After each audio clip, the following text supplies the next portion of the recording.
Spell for Lesson 3. Image Magic. Image magic is the art of using an image of something to create or affect it. We use image magic as a key, an aid to help focus our magical intent and to assist in the shift of consciousness. Image magic is the most famous form of magic. Even people who know nothing else about real magic know what a voodoo doll is, even if they have only a limited and skewed understanding of its uses. Image magic is also among the oldest forms of magic.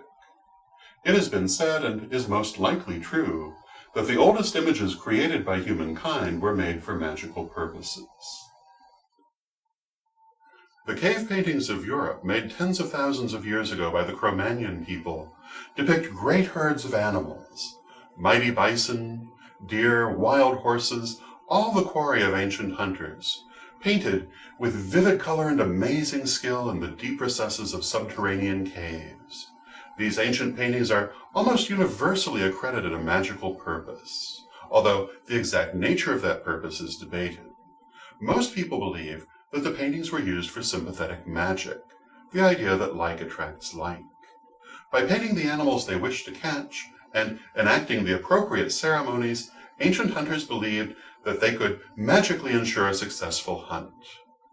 Energy focused through ritual supplied the magic, and the image was used to direct it. There are many ways to use image magic. For example, the image of a particular deity can be used as a key to aid communication with that deity.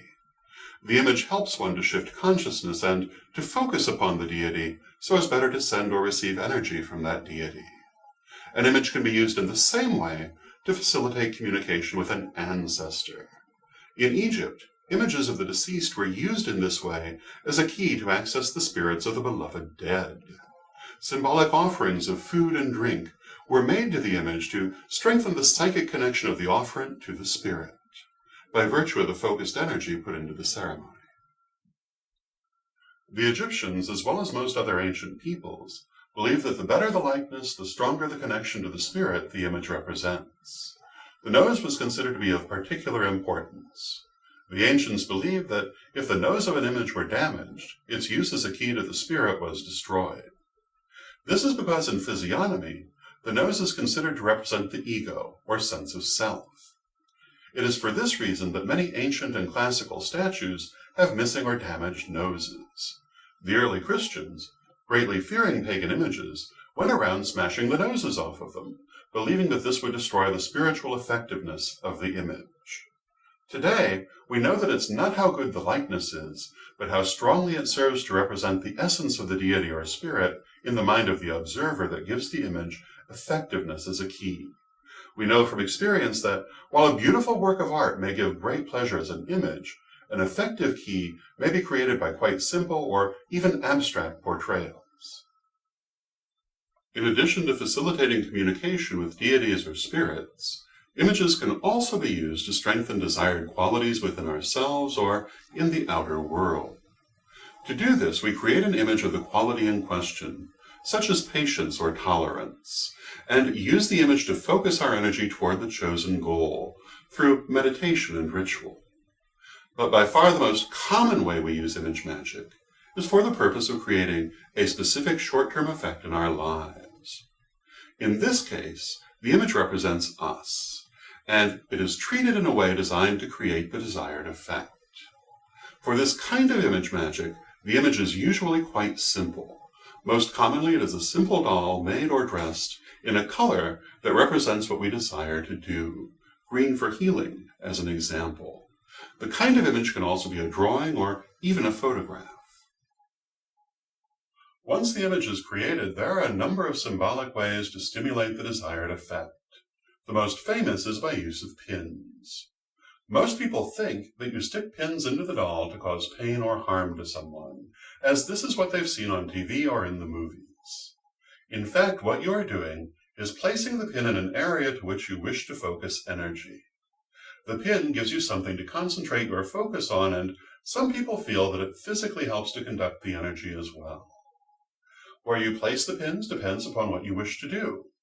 If you're doing healing, you would place the pins in the parts of the doll that correspond to the parts of the body that need healing. If you're working to attract love, pins might be placed in the heart and in the pelvic region. Of course, you should never do a love spell to attract a specific person. This would violate their free will and bring you bad karma. Rather, you should work to draw the best love for you. If you are seeking to draw prosperity, you might place the pins in the belly. If you're working to draw success in some venture, you might choose to insert the pins in the top of the head and again in the belly. But as always, you should pay attention to what feels right to you and do that. Let your inner voice guide you. If you feel that a pin should go in a particular place, you should listen to this because it is a message from your higher self. Ideally, you would use the kind of pins that have colored tops, choosing the color according to the effect you wish to create.